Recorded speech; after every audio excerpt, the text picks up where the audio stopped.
Good morning, everybody. I want to start by saying I wasn't involved in this situation, but obviously I got tied into a situation that uh, included someone that was accused of domestic violence, and uh, I'll get more into detail about the whole thing. But I want to let you guys know that I would never back anyone that has anything to do with domestic violence, in the sense of him being wrongly or rightly accused or whatever. I would never affiliate or associate knowingly, with the details of everything. And, we all saw how a situation kind of played out on social media, and it looked as if, oh, Croc, you back someone that has done these bad things that I didn't really know the details about. So we'll get more into that. But, you know, I know I kind of like the way it looked, it let some people down and they were, disturbed by it. So I'll definitely talk more about that. But 49ers, big win on the road, playoff game against Dallas. The rivalry's back, 23-17. We're going to get into all of that. We also have QB Monday with my guy Greg Panelli. He's coming on. Man, you already know what it is, man. It's San Francisco 49ers morning show. It's the morning show, baby. Let's go. Intercepted. It is picked up by Eric Crocker. Over midfield, he'll run it all the way into the end zone. Touchdown. Croc Talk TV podcast. Peace.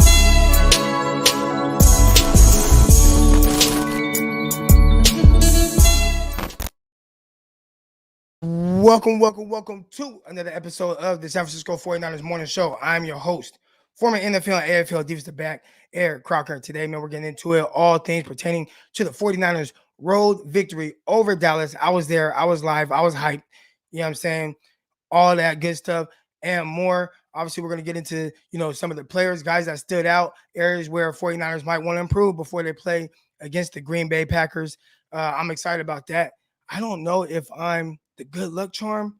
I went to SoFi Stadium, 49ers won. I'm like, okay. I went to Dallas, the 49ers won.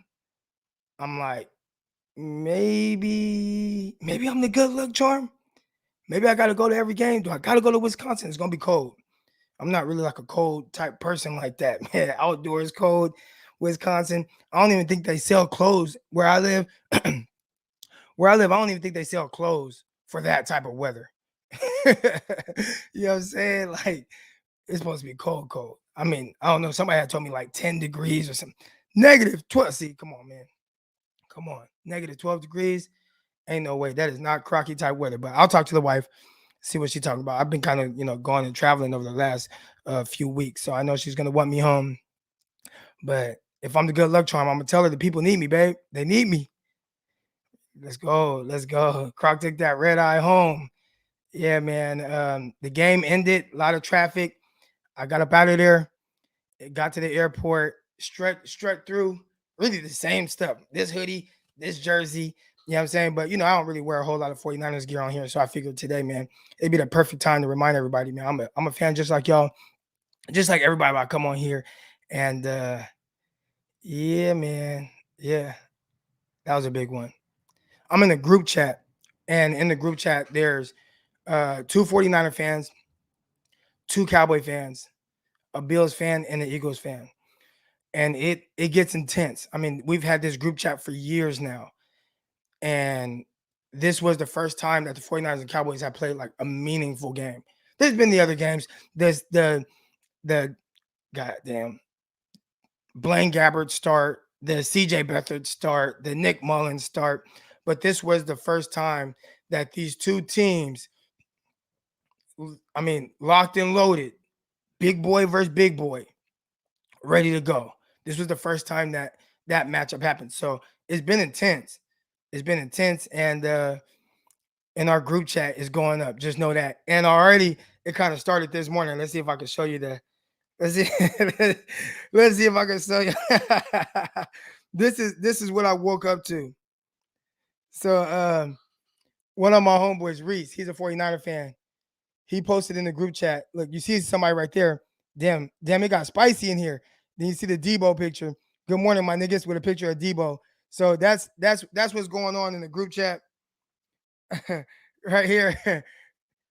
Cowboys team photo, butt cheeks. so the group chat is going up. This is going to be something throughout the offseason. All the way to next year, all the way to the 49ers and Cowboys play again. You got bragging rights. So the group chat's going up. Anyways, y'all didn't come here to hear about all that, man.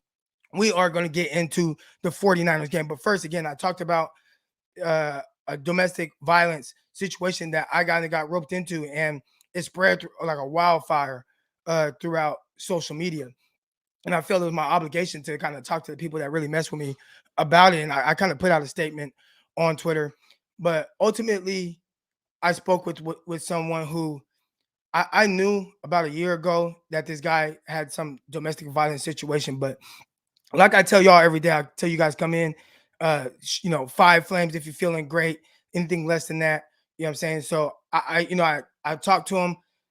I heard his part. I didn't know any details of whatever happened. I'm not tied into 49ers Twitter in that way, like with all like the gossip and stuff. I don't even think I follow those type of people. So I didn't know any details or any pictures or anything like that. I had no idea any of that. I just knew there was a situation.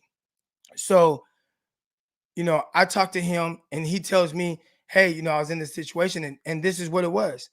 And I said, all right, well, if that's your truth and if that's what happened, then you don't need to hide. If you're innocent of everything, then you don't have to hide. If you want to be on social media, like, go do those things. Go do that. But you need to tell people, I didn't do this, and this is the situation, and this is how it played out, and all that good stuff, and let everybody know that this is your truth, and you didn't do anything. And that's why the situation played out the way it did with, charges and all that. There's nothing there. That's what I'm told. So that's what I'm going off of, because what he told me. So he comes back to social media and, he posts a picture like I brought him back, which obviously I encouraged him to get back to speak his truth, but I'm not a gatekeeper on Twitter. Like these are grown men. You know what I'm saying? So you want to be on social media, like I can't tell you, oh yeah, you're allowed to come back or you're not. And people took it that way, when really I was just telling someone, if you didn't do what people are saying you did or whatever, then don't hide. And I would say the same thing to any of y'all. If you felt like you were wrongly accused of something, now I don't know the details. So as things start coming out and people start telling me, oh, Croc, you're backing this guy, you're doing this, and I'm like, what are y'all talking about? And then I see screenshots, I see pictures, I see all type of things, and I no longer associated with that person. So want everybody to know, man, like I would never ever know, like I have a wife, I have multiple daughters, I have sisters. I would never condone any of that. And I want to make sure that everybody that fucks with me, and I see somebody says, and you're a grown man, you don't owe any excuses to nobody, Brody. And my thing is, I just want to make sure, like, because the people that I care about, y'all in here, I want y'all to, I want to make sure that y'all know that, like, who I am. And most y'all know. A lot of you guys reached out to me through Twitter and DMs and stuff, and was like, nah, Croc, like, I see what's going on. So, just, yeah. But anyways, I know that's why we keep our circle small, but I tell y'all who, there's a lot of people in here that I don't know. And I tell y'all, if you're going through anything and you need someone to talk to, because again, I've dealt with why am I blanking on what it's called? But mental health stuff, right? Depression, with my wife and what she went through. And I knew she needed somebody to talk to. And I opened that door for any of y'all. If any of y'all are going through anything, y'all know, like, Croc's gonna give me his number. Like, Croc's gonna talk to me about it. Because the worst thing is not having someone to talk to and then, doing something to harm yourself. And I wouldn't feel right with myself if I at least try to have a conversation. So my circle is extremely small. I have the same friends since 4th grade. Sometimes you guys see them in this chat. All right, my circle, like my homies that my dogs that like my circle is extremely small, but I have a big network of people that I really mess with, and a lot of you in the sense of like I'm there for you if you need me. All right, and I'm always here to talk to y'all. So that's it, man. I appreciate everybody that's in here right now. Let's get into this game, baby. Let's get into this game. I see the flames coming in. Mike L, let's go.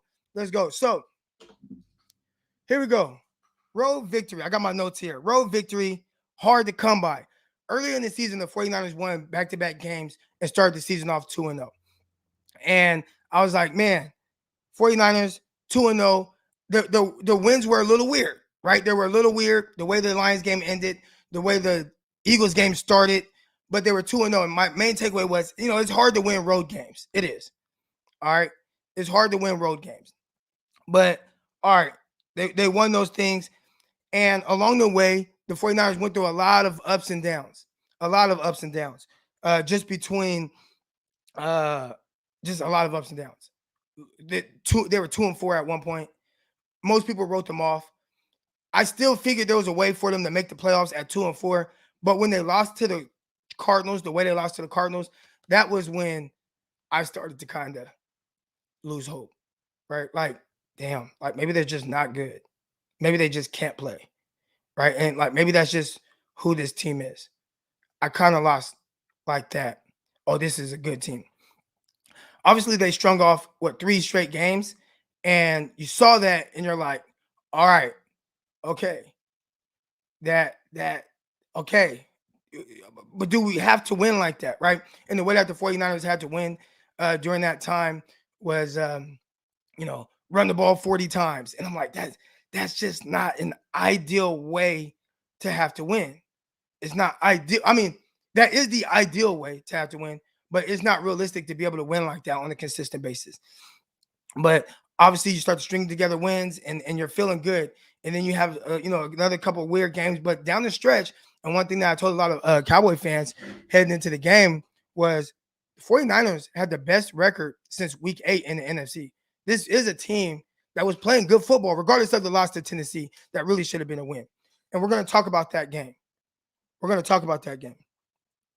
All right. But this 49ers team, super battle tested. And they are tough. And that's the thing that most people harped on heading into this Dallas Cowboy game. This is a tough team. This is a physical team. And they really take on that persona. And there's something to be said about that. My rookie year in the Arena Football League, I played on this team, and we were good. And 2 of the guys that I played with were really physical. I had good size, 6'1", 6'2" cornerback, 190 pounds at that time, probably 195. And I had the size, right? But I didn't really have the physicality part. And I played with a couple guys in that secondary that would bring it. I mean, they were just ultra physical. And we got this kind of like thing like, oh, that's the most physical corners in this league. Most physical guys that called us the bad boys. And for somebody like me that wasn't really like that, I took on that. I ended up taking on that persona. You know what I'm saying? I ended up taking on that like, oh yeah, we are bullies. Oh yeah, like I am like in my physicality turned up. And you know what I'm saying? And now I'm running through people. And you can take on a persona. So the 49ers, they got this thing about them, right? In the media, and they say it like the 49ers they're bullies, right? They're bullies, they're physical, they're an ultra aggressive team. And you've seen everybody take on that mindset. They have taken on that mindset of being a very aggressive team. That's who they are. So when people say that, just know that the 49 players have bought into that. Obviously, there are physical players on every team, but the 49ers take on the physicality as like their identity. Like that is their identity. Physicality, everybody kind of preaches it, but that's not everybody's identity. That is the 49ers identity. That's why I'm not worried about them going to Green Bay. All right. I want to start kind of giving a couple people their flowers. And also, you already know, man, I'm going to bring you guys on live. We're going to do all that good stuff. DeMeco Ryans. He's the first person I want to give flowers to. All season, everybody has criticized the pass defense. And I have been saying all along, it's not as bad as you think. It's not as bad as you think. And everybody, oh, we're playing against these guys. Oh man, they're gonna kill us. They're gonna roast us. And every time we played against those teams, whether it's the Vikings with their two terrific receivers, whether it's Cincinnati Bengals, and yeah, guys did their thing and whatnot, but did it kill them? Whether it was the Cowboys, it was like, and I try to tell people, listen, y'all, like for I get it. It's not as ideal of a secondary, as you guys probably would like, but the 49ers will not lose a game because of the secondary. Now, the Colts game, that was, the pass interferences. But aside from that, more times than not, it wasn't that Packers one. They threw the rookie out there, Diamador Lenore. That one I can give you. But in the sense of how people view the 49ers and the secondary, I'm like, dude, it's not what y'all think. Like the secondary, they play good football. The secondary plays good football. And when you watch DeMeco Ryans, and now here's the other thing. Everybody tells me with DeMeco Ryans, oh, he's gotten better as the season progressed. No, he hasn't. He's been good the whole time. DeMeco Ryans has been good the entire time with his schemes, with what he, how he sees fit to call the defense, heading into the game, what the game plan is, the adjustments that he's had to make, the injuries, how to work around that, how to work around a lot of times not having as ideal of a situation at the cornerback position as he would like. There was a lot that he had to maneuver around. And throughout the year, he's done it. And everybody acts like it's just something new. No, it's not new. Midway through the season, 49ers played the Rams. The defense dominated. Week 2 against the Eagles, the defense dominated. Like week 4 against the Seattle Seahawks, the 49ers defense came out and got 5 straight 3-and-outs. Like, he has been good this entire time. He's been excellent. I thought he's been excellent. There are a couple games that I know he had back. The Cardinals game at home. That was a weird one. that was one where I'm like, that wasn't good. And then the Bears game. The Bears game, I thought he maybe thought that the pass rush would win more than they did. But overall, I've liked DeMeco Ryans throughout this entire year, and I've said as much on this show. And everybody continued to be so worried about the secondary, even going into Dallas. And my response was, it doesn't matter who these teams have, because regardless, DeMeco Ryans, whatever he's doing, it works week to week. It limits what the other team is doing. I don't know what or how he's doing it, but he's done it. He's limiting them. And it's been very consistent throughout this entire year. Now, if you think that he's just gonna hold another team to 10 passing yards, that's not going to be the case, right? But I do think with how he has limited teams from whatever their normal statistics are, they drop way down typically when they play against DeMeco Ryans and his defense. Way down. So shout out to DeMeco Ryans. I wanted to give him his flowers first. Dallas Cowboys, for a team that was number 1 in yards per game, up there in passing yards per game, highest scoring offense in the league. They had 7 points for most of the game. 7 points for most of the game. They had a total of 307 yards, 230 passing yards. Their averages, that's way down from their averages. 77 rushing yards. DeMeco Ryans, that defense is good. It's a really good defense. And shout out him for making adjustments. Are there things where it's like, man, I would rather not have Kwan Williams in the slot, inside shade against Amari Cooper with single high safety. You know what I'm saying? Ideally that's you don't want that. It's not really a good matchup for him, but there's little plays here and there, and the other opposing teams, they get paid too. And I think DeMeco Ryans consistently has been good throughout this year. So I wanted to give him his flowers. I think he is terrific. Ambry Thomas and Emmanuel Mosley. A lot of people have harped on the cornerback position throughout this year. And it's like, well, you got to go corner high. We've progressively seen Ambry Thomas improve. I thought his coverage was terrific throughout this game. I thought this coverage was terrific. Mosley and Thomas, they played very well. They played very well. I thought they were lights out. Again, is there going to be a play here and there? There was a missed tackle. Okay, yeah, sure. But in the sense of CeeDee Lamb had one catch on the day. That counted. One catch. They did a terrific job. Ambry Thomas, we continue to see him improve. We continue to see it. We continue to see him taking strides. All right. And obviously, Emmanuel Mosley, he came back. I was weary. I had a high ankle sprain. I know how it can linger. And I thought he came back and he was just he did his thing.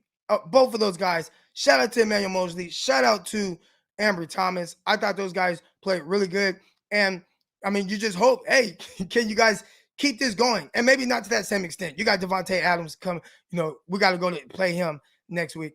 And, that's always kind of, that's Devontae Adams.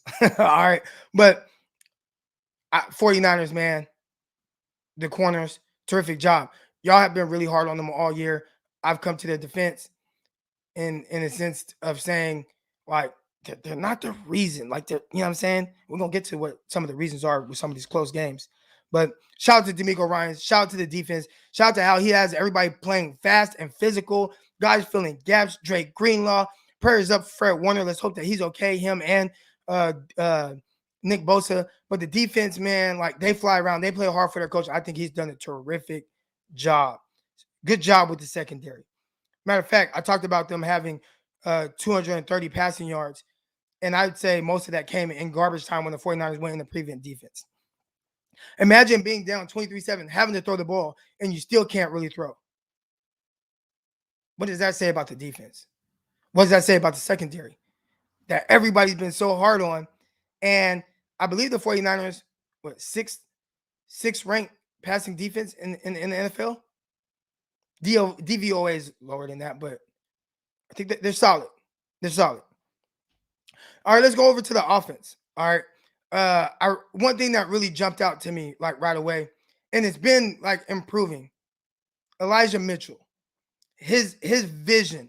Elijah Mitchell's vision is like, I mean, early on, I remember saying it, and I probably said it on here, like, he will kind of hit the hole, right? It was like he was a one-step guy. It's like, or one-cut guy. It's like, okay, outside zone, put my foot in the ground. He can outrun guys because, he has good speed. But, like, I could tell the vision, not where everybody, there were a lot of people that were like, oh, look at his vision on this. Like, no, that's not vision. Like, that's wrong. Like, open field, I actually thought he made the guy miss. I forget exactly what game it was, but he put his foot in the ground. The guy flew by him. Like, that was good. He made the guy miss. But vision in the sense of, I think he was still trying to find what they wanted him to be as a runner and do things that, like, how they wanted. So there wasn't the dancing that maybe they had an issue with Trey Sermon doing. It was one cut, get upfield. Now, and sometimes he would run into guys' backs. I mean, I saw that consistently where it's like, dang, like, if he would have just seen this cutback lane, or if he would have just seen that, like, how much better, like, and now I see it. I see it. I mean, the vision has been terrific. He has improved throughout this year. He understands how to set his blockers up. He runs extremely well. Shout out to Elijah Mitchell. I think he has ran very well. His vision, he runs hard. He's running through arm tackles. He looks really slippery with the way he does it. He's been terrific. He's been terrific. My next note, and I'm about to get you guys on in a few minutes. Deebo Samuel. Deebo Samuel is the best football player on the field. Deebo Samuel was the best football player on the football field. Best football player. And it's cool to see. I posted this video of him on Twitter, and it was just on his touchdown where he put his foot in the ground and outran angles. And I'm like, this motherfucker got it. He got it. The acceleration was crazy. The speed is crazy. I've been telling people, like, man, Deebo is fast. And people are like, oh, yeah, I'm like, no, he's fast. Deebo is fast. And I mean, when you see him, how he scored on that, how he cut back and then just outran two guys to the end zone that had an angle on them, I'm like, dude is special. And then you hear afterwards, after the Kwan Williams interception, he told the coach, like, give me the ball. Like, give me the ball. And then Kyle was like, all right, next play, boom, touchdown. Dude is so explosive. And it's really hard. And here we go. Here we go. And make sure you guys also Frontline channel on YouTube. Marco, can you post the link to it so people can follow it? So you guys can get all the cut-ups and everything. We got to build that platform up. But like Debo, man, like he's different. He's the best football player on the field. I saw before, and we talked to a lot to Cowboy fans about this game, and they're telling us about all this, that, and the other. And we're like, like Debo, what are you going to do with Debo? And he didn't have like the big passing numbers, but for him to, okay, I got 38, yards receiving, bro, I got 70-something yards rushing. Like he's a weapon, and he's one of the best weapons in the league. Shout out to Debo too, because I'm not sure if we talked about him. First team All-Pro. Let's go. Let's go. Let's go. So shout out to Debo Samuel. I mean, he is a star. And a lot of people are like, oh man, we could have had DK. And I like DK. Oh, we could have had AJ Brown. And I like AJ Brown. But Debo Samuel, he's that guy. He is that guy. So my last thing that I want to touch on before, and I saved this for last, because I wanted to kind of get straight into it and then obviously discuss it with the fans. Shout out to everybody that's in here right now. Everybody's in the chat. If you like the show, hit the like button, hit the subscribe button. But Jimmy Garoppolo. So Jimmy G, I argued with Cowboy fans because they tell me that Jimmy Garoppolo is trash. Matter of fact, it's not just Cowboy fan. I mean, it's everybody, right? And make sure you guys, we have the Frontline Sports right there. There's a link. Make sure you guys click that link and subscribe to the Frontline Sports Network channel. I really appreciate that. Got to build that platform up. But I argue with those guys because they think he sucks. And I'm like, Jimmy does not suck. And it's been really hard to explain Jimmy Garoppolo. And we could point to certain instances of what he is or what he isn't, right? And people could be like, well, look how he did this. And it's like, yeah. And then people be like, well, look at this. And it's like, yeah. And it's like, both things are true. And at the end of the day, Jimmy Garoppolo is Jimmy Garoppolo, right? And when I say both things are true, it's there's going to be a lot of the good and there's going to be some weird moments. And we've said that, right? We've said that. And I explained that to Cowboy fans. He's not sorry because he makes all these throws that help you win. Like you don't win. And again, I'm not saying everything is because of him, but you don't win as many games as the 49ers win with Jimmy Garoppolo if he's not doing something to contribute to winning football games. There's something about him, right? Like there's this clutch factor in the sense of how he can contribute to winning games. All right. But you also know that more times than not with Jimmy Garoppolo, the weird moments will rear its ugly head. And we have noticed with Jimmy Garoppolo, there is a trend. The 49ers this year have had several opportunities to really put teams away, really put them away, right? Like just step on their necks, like this game is done. And Jimmy struggles to do that. And it's not something new to this year. It's been really a lot of the time with the 49ers. They're playing a lot of tight games.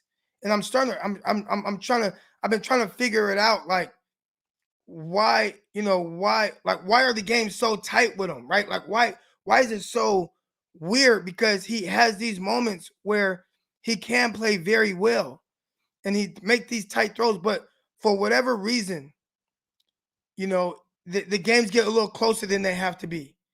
I will say this, and I've said this on here. When it comes to Jimmy Garoppolo, like there's maybe one or two quarterbacks that I would take over him in the last 2 minutes of a game. You know what I'm saying? There's maybe one or two, that I would take over Jimmy Garoppolo uh, in clutch moments. And I think he does some things where it's really special, right? Like, what are the special things? I think, getting the ball out right now, throwing over the middle, like tight window throws, like all those things. He does those things special. But he also, when you need that play to like step on someone's neck, a lot of times you don't get that, right? And what was it in this game? The miss to Ayuk. I know everybody will point to the interception, and obviously like that kind of continued things. And when they got that interception, man, that crowd was rocking. They were quiet. The crowd was white. I was there, live, direct, talking. You know how I get down. You know what I'm saying? Big Crocky. You know what I'm saying? The crowd started rocking. I'm like, damn, I feel that. But that it didn't start there. It started with the miss to Ayuk. That was the moment, right? 49ers up. I want to say it's 23-7. And it's like, okay, Jimmy, we're looking for you to step on their neck. Step on their neck, right? And he missed the throw. That's the step on the neck throw, right? And if you kind of notice in games when he has that step on their throat moments, the Titans game, like that should have been a blowout, right? Like, and that's the other side of it. You have this side of it where it's like, well, Croc, you still won. And it's like 100%. You are 100% correct. But you also have that, right? That the Titans game where it's like, and that's the two sides of it. And he makes these games closer than they have to be to where it's going to come down to that. And obviously it's going to end like the Titans game or in like the Cowboys game or in like the Rams game, right? We've seen several scenarios of it working out. But there are these games, he has a hard time putting teams away, like really putting them away, stepping on their necks. He has a hard time doing that for whatever reason. I can't tell you why. I don't know why. But I know what I'm seeing. And I think y'all know too, right? The good thing with him, and I told the Cowboy fans this, at the end of the day, when you have Jimmy Garoppolo, you are going to be in position to win. You're going to be in position to win. And I think that has been consistent throughout his entire time with the 49ers. You will be in position to win the game. And I think that says a lot about him and really the value of him and what his value will be to somebody else next year. You're going to be in position to win the game. So we're going to get to the callers, bring y'all on. The Jimmy Garoppolo thing, it's kind of a weird dynamic, but I think I'm not someone that I've grown to know what he is, and I said it. The games just are typically closer than what you would like, and because he has these weird moments. And again, it's not just exclusive. Again, I talk about the Titans game. Should have been a blowout, but I talk about the other games where he's come through and he's won. Right, he's come through in games where maybe he should have stepped on team's neck and he didn't, but they won. And you see that in the Rams game where things got weird. You saw that this game things got weird, but you win, right? But then there's also like the Super Bowl, right? And that's what I mean, where you're up 20-10, and it's like we just need you to step on the Chiefs' neck, like make that throw, make that play, and he kind of struggles with that a little bit to really put the team away. Like, put him away. I hope that makes sense. I'm not ragging on Jimmy G. I know people are like, just enjoy the win. You can say just enjoy the win, but I'm just talking about, how these games are, I was sweating. My hands were sweating. My heart was like damn near burning. I was so like, you know what I'm saying? I shouldn't have had to feel that. You're up 23-7. You just got to make the play to put this team away. And it's hard on him in a situation where you got the best player on the field with Deebo Samuel. You got George Kittle. You got Ayuk. He's making plays. You got the best play caller in the league. I don't think it should be that difficult when you're up 23-7. It is the NFL, but this is a very ideal situation. Here we go. I put the link in the chat. If you want to come on live, go ahead. Come on live right now. There was another super chat I missed earlier. It was a $2 one. Please, come back. I know I missed it, and I kind of lost track talking. We got Greg Panelli coming on in 20 minutes. I want to get y'all on right now. I can live with Jimmy as long as he's not throwing unforced interceptions like he did yesterday. And I think it's tough because you can say, like, I can live with him as long as he doesn't do that. But I just think that that's part of who Jimmy Garoppolo is. So, again, I know that this is the moment for Jimmy Garoppolo. This is his moment, right? Like he's like the 49ers win, he's going to contribute to the wins. It's just if a game ends up being closer than it should, you're going to see certain scenarios in this game where in an ideal situation with your defense playing well, your offense, and you got all these weapons, it starts to look a little weird. It starts to look a little weird. Here we go. I got my first guy coming on. I got Keith. Let's go, Keith. Good morning, man. What's up? What's up, brother? How you doing? Oh man, I'm chilling, fam. I'm chilling. I'm blessed. I can't complain. I gotta agree with the things you're saying, man. It's just like that game didn't have to be that close. It's like Hold on real quick, because I want to, as you say that, I want everybody to understand we are not complaining about the win, or we're not just saying that you have not to at blow all. teams out. But what we're talking about is because these games typically are close. So when you have a playoff game where you can't put a team away, you have opportunities to do it. You have to take advantage of that. And with Jimmy Garoppolo, it's kind of been a trend of not doing that. Real quick, I see somebody here and he says, question for all these people complaining about Jimmy G, are you upset that the 49ers won?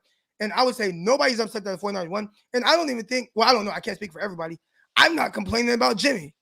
I'm just saying what Jimmy is. Does that make sense? So go ahead, Right. Keith. Nah, he's a roller coaster, and like you said, to your point, we know what he is. It's just like the game seems to be going in a comfortable fashion, and everything's rolling. And bam! Oh man, now it's a ball game. Like we rolling 23-7. Then that pick happens, and you're like, and it's not even a good pick. You know what I mean? Like, I guess no such thing as like a good pick, but No, I it know what you just mean, though. seemed Like, that was like kind of unforced. You look at the Kwan Williams interception, right? Where he, like, jumped around the guy, right. undercut him, picked it off. It's like, okay, like, damn, that's a good play by the DB. When you look at Jimmy, and it's just like, man, you just threw it 5 feet over somebody's head. And, yeah, so I get what you're saying in the sense of the interceptions. Yeah, I mean, to me, picks up, like to your point, what you just said, right? K1 earned that pick. He went and got it. Like, bro, Jimmy, you just giving the ball away. Like, make them come get the ball. You know what I mean? But he played a good, solid game for the most part. I've been Yeah, he talking to did. my friends that are Cowboys fans, and they're saying they didn't play. I was like, I don't think we played well, and we still won that game. It's like I don't think we played as well as we can. I want to know what's going to go on with Fred Warner and Bosa this week. I doubt he'll sit next week with the concussion, so I'm pretty sure Bosa's going to be ready to go. But I kind of want to know what's up with Fred Warner and your thoughts on that, man. And thanks for having me on, bro. I'm out. All right, good. Appreciate you coming on. And, I want to continue to, like, say, I'm not saying that Jimmy sucks. I'm not saying the 49ers should blow every team out. I'm not saying any of that. All I'm saying is he's a legit starter, and there's situations where, the game gets closer than it has to be. And in the NFL, most games are going to be close. Most games in the NFL are close. Most games. But there's scenarios where they aren't close. And you have an opportunity to put your foot on somebody's neck. And I think Jimmy kind of misses that opportunity, and it ends up kind of being like it was. But I'm not complaining about the win. I appreciate it. I know what Jimmy is, so it's not, but I'm just kind of explaining kind of what's in my head to y'all. And I think for that, we look at games like the Green Bay Packer game in the NFC Championship game where the 49ers ran all over them. People like, oh, well, they didn't have to throw the ball because they ran down their throats. And my response, and like kind of what I'm seeing and what there's a trend of, I think Kyle knows who his quarterback is and what he's capable of doing. So it's like he maybe went a little bit more out of his way to just ensure that we're not going to put the ball in the air and put it in harm's way. All right, here we go. I got my guy Real Niner on. Good morning, bro. How you doing? What's up, big dog? What's up, big dog? Oh, man, feeling good. Fresh off the hopped out the stadium, walked out like, you know what I'm saying, with my chest up. Cowboy fans hella sick. Hella sick. They were sick. Man. Yeah. And they should be. It's been a long time for them. Yeah, It's been a yeah. while. What's your Yeah, thoughts on but the game in general? Like, what was it like watching it from home, on the well, couch? for Because, me, man, obviously of I was course, at the game in the moment. it was a nail biter just like the last one. A lot of emotions. A lot of testosterone flowing through my body. I could have definitely ran through the wall at a few moments in the game, but Yeah, man. Overall, shout out DeMeco Ryans, shout out Kyle Shanahan, man. They dialed it up, man. And the Nah, kids they believe did. in them out there. Those kids believe in those dudes, man. You know, if anybody that considers themselves a Niner fan, and I don't really consider myself a fan, I consider myself a Niner. I don't watch the game for Yeah. entertainment. I watch the game because I'm a competitor. You know what I Yep. mean? And I guess that's just the linebacker in me because I played linebacker in high school. But anyway, uh, Yeah. you know, so you know the intensity, man, is gonna be there. But yeah, man, the kids believe in our coaching staff out there, man, and it shows, man. Look at Ambry Thomas. Look at our rookies. You know, look at the guys that's showing up, next man up type of mentality. That doesn't that doesn't work if the kids don't believe the coaches, man. If they don't believe in the coaches, man, they're not able to be coachable. We don't see what we seeing on the football field, man. So shout out to those guys, man. Straight up, Yep. Croc. You've been there. You've had conflict with coaches, man. If you don't believe this dude, you ain't playing for that man like that. It don't matter. Right. Yep. We don't care what they say, man. And But one thing we've been talking about Jimmy Garoppolo, but I think also his teammates, they believe in him as well. And I saw absolutely, Richard Sherman tweet out, like, basically, like, respect this man. I see Gabriel say QB is not a leader. I think Jimmy is a leader. I think that's Jimmy's maybe his best absolutely a quality. leader.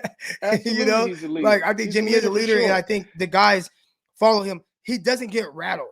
You know what I'm saying? Like, Not at all. he doesn't get rattled. He does weird things. I think just because he just does weird things. But I think Jimmy Garoppolo is almost like a cornerback where you have to have a short-term memory. I think he has that, and he's able to just continue to let it rip. So, just wanted to kind of throw some positives. Let's not forget the man is really still out there playing with the thumb, man.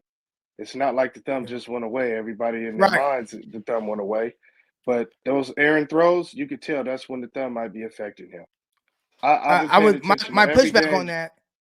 My pushback on that would be I don't think the interception that we saw in this game or the ones in LA were any different than any other interceptions he's had.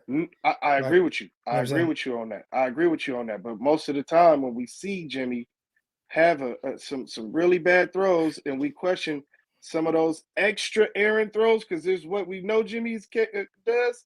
And then there's this like, wait a minute, why does it look like that? And next thing you know, oh, Jimmy's hurt. Jimmy's hurt. Yeah. And it's just, I mean, of course we get it in the back end, but if you're watching the game and you're paying attention to it, I mean, I guess, it shows, right? But I think the team believes in Jimmy, and I say that to the 49er fans. If you're a Niner, believe in what we dialing up for these guys, man. We're going out there, we putting the best game on tape, on film, and look at where it's gotten us, man. Even with the so-called roller coaster ride of a season, Yeah, there are some games that we left out there that we should have won, and even just this last game, there were some plays that we left out there. That game should have been a lot more dominant, right? Right. No, that's real. That's real. Nah, and again, I say that, like, and I'm gonna get you off and get the next caller on. Real Niner, I appreciate you coming on, bro. I don't even want to call it a roller coaster with Jimmy, and I think that's what it is, kind of like being on a roller coaster ride, like woohoo, and then going down. But I think it's more so, and I like to sum it up. Jimmy's Jimmy, right? And you got to take the good with the weird.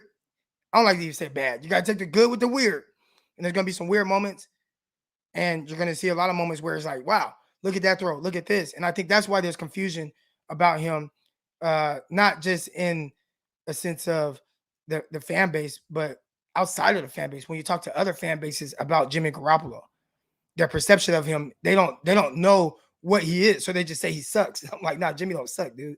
He doesn't suck. Here we go. I got my guy Kenny coming on. Kenny, good morning, bro. Good morning. Good morning. Well, yeah, good Does morning. Jimmy Good Garoppolo late night. suck? No.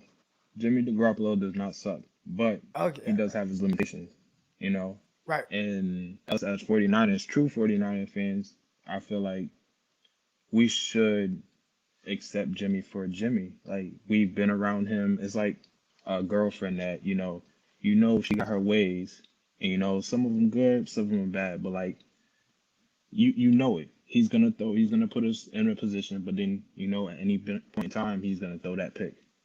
So do you watch have you heard of the show The Pivot? So the pivot, it's a new YouTube channel, right? With Ryan Clark. It's like Ryan Clark, at least the episodes I saw, is Ryan Clark, Channing Crowder, and Fred Taylor. So Channing Crowder and Fred Taylor, they used to be with I Am Athlete. They switched over to the pivot, right? Okay. And it's the first episode, really good. And they started talking about like this 80-20 rule, right? Where in a relationship, there's like 80-20, right? When you're young, when you're like 18, 19, 20, you think that somebody's supposed to be 100% of what you want, what you like. But really, it's going to be more 80-20, So with Jimmy Garoppolo, there's the 80-20. There's the 80-20 thing where it might be a little bit more 70-30. But we'll go with what they say, 80-20. 80% of him, you like it. It's like, hell yeah. And there's that 20% where it's like, and you would like to get it to be a little bit closer to 90-10, but he's 80-20. So that's what you mean when you're like, we know we're gonna get the good and some of those things, the quick release, it fish over the middle, hitting guys in stride.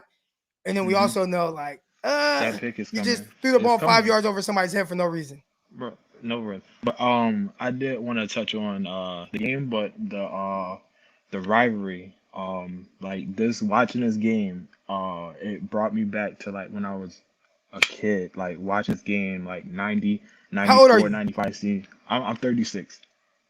Okay, yeah. So yeah, okay. Yeah. So 90, 94, 90, 94, 95 season when, like me and my oldest friends, like it's two of us, we still chat. Grief, Pie, and Face. So it's like back in the day, everybody, it was like either you was a Cowboy fan or you was a Knight fan. And this rivalry was just restored, and this whole week we like going back and forth, and the game, it was just like Jimmy, we had it, but the whole game was like that, had that atmosphere of like, man, it just brought me back when I was a kid and remember watching football as a kid, like like I hate the Cowboys, and it was just like I like that game, like regardless of how sloppy it was like the rivalry. It was just like, man, like I missed the Cowboys and Niners rivalry. So I feel you. And my big brother, he's a diehard Cowboy fan. He was supposed to go to the game with me. He didn't go to the game with me, but it means more to me too, just because of the dynamic with me and my brother, where we're super, we're ultra competitive, and just the long, rich history of these two teams. And then when they play against each other, we're at war as well as the team. So that was a good one to kind of give me bragging rights for a little while. And the biggest one, talking about the first playoff matchup in like 25 years. So like all those other regular season games that remember that game that Romo, we knocked him out of the game, and then he came back and let him win that game, that drive. I think it was a few years ago. I forgot what year it was, and it's like, and then last year, they beat us when we didn't really have anybody, but like this is when it counted. Like, y'all don't play next week. We play next week. Yep. So take your ass home. Sorry, go ahead, go home. And now all you hear is like, you don't. The thing, I'm gonna say this one last thing, and I'm gonna get off. But the thing is making me mad. Like all the narrative is the Cowboys lost this game. The debacle at the end of the game. It's like the debacle, bro. They was never. Y'all didn't have no fight. Like y'all wasn't watching the game. Like they were getting their ass kicked most of the game. So the fact that it came down to that at the end, like you can't discredit how they were getting manhandled throughout 3.5 quarters of that game. Right. You know what I'm saying? Like manhandled. Like the 49ers went out and were just like, we're gonna impose our will on you, our physicality on you. We are better than you. We're better coached than you. So they can talk about the last seconds of where they did their little weird stuff. But like, dude, y'all got dominated most of that game. So you can't say, well, it's the refs or this and that. It's like, no, it's like y'all and your undisciplined ass players tackling your defensive guys, tackling linemen so they can't pull. Like you can't blame that on the refs. Who does that? Like not once, twice. Right. But I just wanted to come on and holler at you about the rivalry in the game was on the Green Bay. But respect, keep doing what you're doing. All right, Appreciate you, big dog. all right. All right. Here we go. Next up, I got my guy Darius coming on. Darius, good morning, bro. Top of the morning, Croc. What's happening, man? Darius, can you hear me? Oh, what's Yeah, good? can you hear me? It's a little delay. Yep, Can I you hear got me? you. All right. Yeah, man. Yeah, Yep. it's a great day, bro. You know, I got a group chat too. So first thing I did when I woke up, took a piss and had to greet him with a few posts myself, man. 5:30 in the morning. It's funk on site with me. Period. Bragging rights Yeah. until we see y'all again, and it means something. So yeah, I can relate to that. But I want to say, first and foremost, I hope Bosa gets better. Fred Warner, Jordan Willis. Man, bro, the defense, bro, they like you said, they imposed their will, man. They went out there, bodied something. I love how Juwan Jennings, Brandon Ayuk, even though he had the hole, man, I like how they was giving it to Parsons though. They was on him. Like, man, you still a rookie, man. You a boy out here, man, amongst men. But I don't want to make this ain't about Jimmy G, y'all. This is about the team, man. The team, because they got his back. You know what I'm saying? The team that Yeah, came they do. through. You know what I'm saying? They came through a pivotal moment, bro. I'm talking about when they went down, bro. I was spooked. I ain't gonna lie. I was looking like, God, now it's about to be a real game. You know what I'm saying? When Bosa went out, I was like, damn, like, because he was putting pressure on Dak. That Right. Yep. secondary, though, it's it's no fly zone, bro. CeeDee Lamb, what, 5 targets, one catch? Like, he didn't One exist. catch. Yep. Yeah, man. So I salute him, man. Ambry out there doing this stuff. I mean, I have nothing really too much to say other than okay, Jimmy, but we know what's going on with Jimmy. Like this is he gone, man. We could sit here and nitpick him all day. He could win the Super Bowl for all I care. He's still gone. Like I bet he can't do it again. That's the whole Well, I don't hype. want You to know say what I'm that he saying? can't. Like, I don't want to say that he can't do it man, again. Like the league would be on top let's of say, that, bro. yeah, but they're already on. They know what I think everybody knows what Jimmy is or what he isn't. But even then, he's still hard to beat. Yeah, So it's yeah. not like I don't even look at it like like again, let's say the 49ers go to the Super Bowl right now. Like they were just in the Super Bowl a couple years ago. So if there was any time to be like, oh yeah, well we're gonna, Jimmy won't be able to get back, it would have been that. So I think there is a scenario where Jimmy can win multiple Super Bowls. I just believe that. I think everybody can kind of attest to this. The situation definitely has to be a little bit more ideal. Now, luckily for him, the 49ers have an Okay. ideal situation. So, but yeah, that's kind of, their thoughts on him a little bit. For sure, for sure. I mean, I don't know. I mean, it's just because he's like a tightrope walker. Like, you know, you want to see him make it, but it's like you expect him to fall. You know what I'm saying? It's Yeah. like, damn, man, when's Jimmy gonna blow it, man? But then it's like, well, now he's scrambling to try to get it back, and it's like it'd be funny to me. It's comical, bro. It'd be heartbreaking when we lose, but it's like you cannot forget who this man is, even with the wins, even with the success, even with the bright smile on the sideline, like all of that. You can't forget that he will stab your ass in the back, man. But shout out to Kyle too, though. Kyle is coming up with some schemes, bro. That's out of this world, man. Like I remember everybody's talking about fire this dude. You know what I'm saying? And now look, So I like wasn't one that wanted to fire him. But I was saying, like, man, does he have too much on his plate? I remember putting out a video that was saying, yeah. The video was Kyle Shanahan needs to fire Kyle Shanahan. And what I meant by that was keep him at head coach. I think he's terrific at that part of it, but he definitely needs to, put some more responsibility on other guys so that he could focus on a certain aspect as as opposed to I got to worry about the roster. I got to worry about this. I got to worry about that. Because it's like at some point it felt like maybe he was managing a little too much, but it seems like he's kind of Right. pulled it all together. And see, and to agree with you on that, it's like I think that he probably has kind of, took less responsibility because he seems less stressed. But wins will do that as well. But it's Right. like you said, like sometimes you handling too much on your plate. You know what I'm saying? So before I go, I want to say DeMeco Ryans as well. Like that's gonna be a sad day to see him go, bro. Like if he Man, I do get a like him. head coaching job, I hope his agenda with the Niners first is to get a ring first and then go. Like, but I don't know. You know what I'm saying? But that's gonna hurt, man. Yeah, it is. That's not gonna It feel is. good to watch him go, man. Like Robert was one thing, but it's like to hit twice, two in a row, and he gone now too. Who's like who can we go grab? I don't know. Next We'll see. man up, like But yeah, and that's Croc, tough man, because I think, appreciate you, bro. yeah, appreciate you. Right.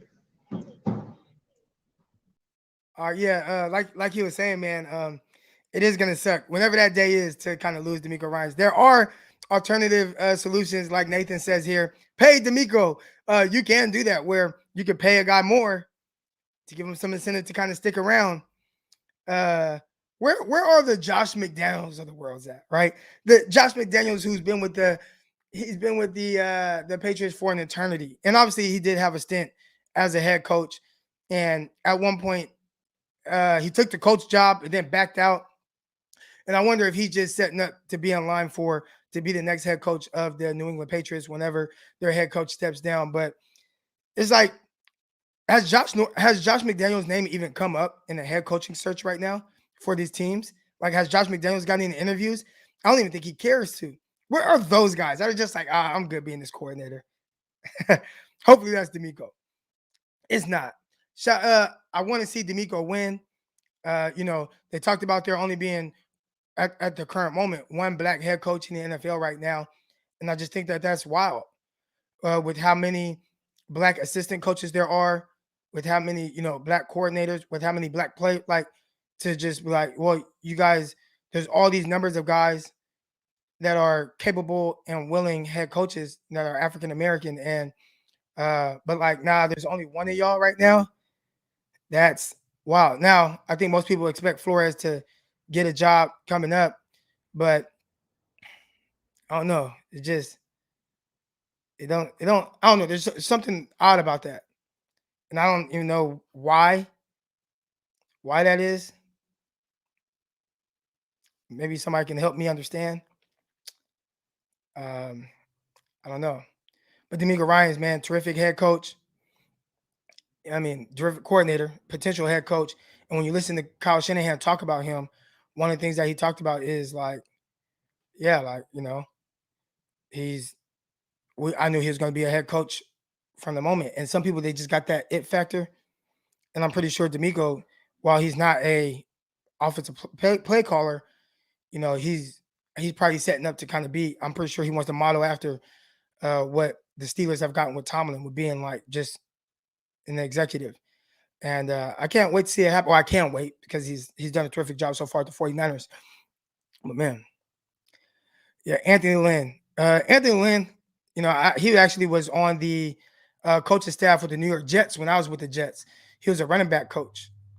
So didn't have a whole lot of conversations with him. Did talk to him a little bit here and there. One time we were sitting at the lunch table together. I asked a few questions about some stuff. But Anthony Lynn, we'll see if he gets another crack at it. A guy who, he had Phillip Rivers. I believe did they have multiple 10-win seasons? Did he have multiple double-digit win seasons, Anthony Lynn? And then the last year he finished strong with the Chargers, with the rookie quarterback, where they won like 7 games. And it's like, oh, you're fired for Brandon Staley, who is a 1-year defensive coordinator in the NFL. I don't know, man. I don't know. It's because it's the end of the season. Crowd, give it a few weeks. More color coaches will get hired. And I do believe that. I just look at it from the standpoint of there shouldn't just be one black head coach at any time. I feel like there should be 10. I feel like there should be 8 to 10 at all times. I'm sure there's more than enough qualified guys. Maybe that's me, I don't get it either, Croc. Why the fuck Flores get fired? So Flores, that situation, because I know I saw everybody kind of come out and like the Flores thing. It sounded to me like he and the GM just weren't on the same page. So it was more like a hardball, balky Jet York type thing, as opposed to, oh, we're just gonna fire him because he's black and he's he has a short leash. I don't think that's the scenario with our guy Flores. I think just not on the same page. All right, y'all know what it is. I told y'all it's QB Monday. So when we get back, I'm going to go to a brief break. We got my guy, Greg Panelli, coming on. I'm excited. Y'all should be too. We're going live, all that good stuff. We're talking all things quarterback. I know we've touched on a little bit, but I always love to hear Greg's perspective. And those of you, no, you know what? Forget that. I'll introduce him when we get back in just a few minutes.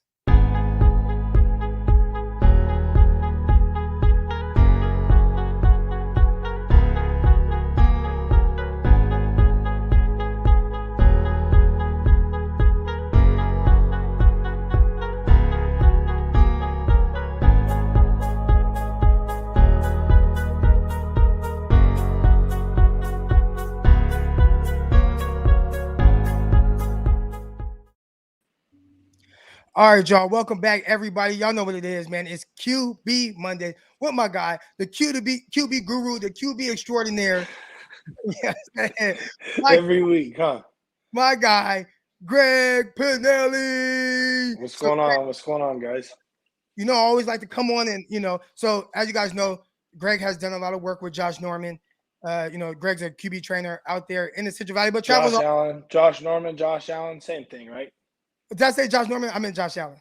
My bad. But I'd like works to do with Josh some work Allen. with Josh Norman. I would. I know you would. That's what I was gonna say. I was sending him straight to Crocky. Yeah. But Greg does his thing. So I always like to sometimes ask you, we saw what Josh Allen did against the New England Patriots. And I know he talks to you a lot before games.